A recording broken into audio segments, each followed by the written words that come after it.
வணக்கம். இன்னைக்கு பொறை உடைமையின் 6வது குறளை நாம் காண இருக்கிறோம். ஒருத்தார்க்கு ஒரு நாளை இன்பம் பொறுத்தார்க்கு பொன்றும் துணையும் புகழ். ஒருத்தார்க்கு ஒரு நாளை இன்பம் பொறுத்தார்க்கு பொன்றும் துணையும் புகழ்.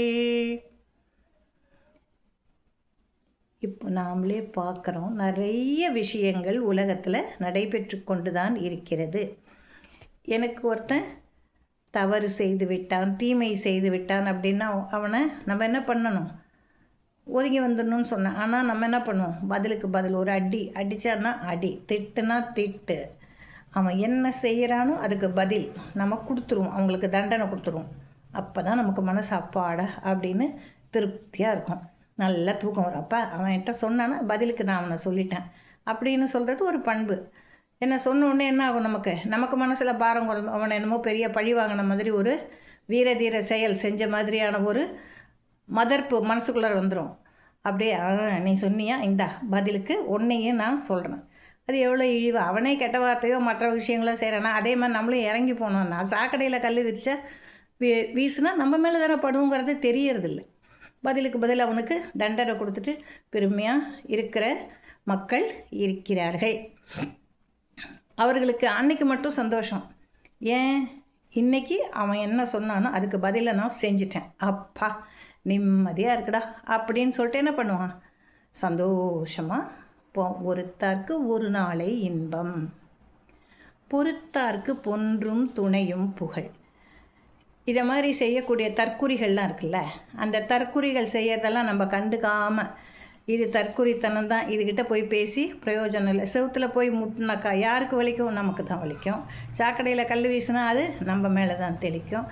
அதனால் இதெல்லாம் தேவையில்லை, இந்த மாதிரி செயல்களை நாம் செய்யக்கூடாது அப்படின்னு சொல்லி ஒதுங்கி போயிடுறாங்க இல்லையா? அவர்களுக்கு எந்த நாளும் புகழ் நிலைத்து நிற்கும். எந்த நாளும் புகழ் நிலைத்து நிற்கும். நம்மளே சொல்லுவோம்ப்பா, அவன் பொறுமைசாலிப்பா, அவங்ககிட்ட ஏன்ப்பா போய் நிற்கிற அப்படின்னு நாமளே கேட்போம், நம்மளே போய் கேட்போம். ஆனால் பதிலுக்கு பதில் சொல்கிறவனுக்கு நம்ம என்றைக்காவது சப்போர்ட் பண்ணுவோமோனா நிச்சயமாக இல்லை. பொறுமையாக இருக்கவங்கக்கிட்ட மட்டும் நம்ம சொல்லுவோம். அதனை தான் வள்ளுவர் சொல்கிறார், நீ பொறுத்து செல், உனக்கு புகழ் நிலையாக இருக்கும். ஒரு நாள் இன்பம் உனக்கு பெரிதா? காலம் முழுவதும் உனக்கு இன்பம் தேவையா? காலம் முழுவதும் சந்தோஷமான வாழ்க்கையும் இன்பமும் வேண்டும் என்றால் நீ பொறுமையோடு இருக்க பழகிக்கொள். பதிலுக்கு பதில் ஒருத்தனுக்கு நான் அவன் திட்டுறதுக்கோ அடிக்கிறது எதுக்கும் நான் எதிர்த்து உடனே செஞ்சேன்னா எனக்கு அன்றைக்கு மட்டும்தான் சந்தோஷம் நிலைக்குமே தவிர பிறகு வாழ்நாளில் என்றுமே எனக்கு சந்தோஷம் கிடையாது. இது தற்காலிகமான சந்தோஷம்.